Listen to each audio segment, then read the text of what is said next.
ఓం శ్రీ మాత్రే నమః. మనందరికీ ఒక అనుమానం ఉంటుంది కదా, అది ఏంటి అంటే ఇంట్లో శివలింగాన్ని ఉంచుకోవచ్చా లేదా, ఒకవేళ ఉంటే రోజు అభిషేకాలు చేయాలా, లేకపోతే ఏదో ప్రమాదాలు జరిగిపోతాయా అనే అపోహ ఉంటుంది కదా.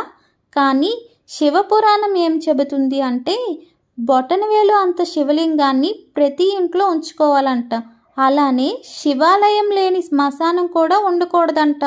ఎందుకంటే ఉగ్ర భూత ప్రేతాలు ఊరిలోకి వచ్చేస్తాయంట.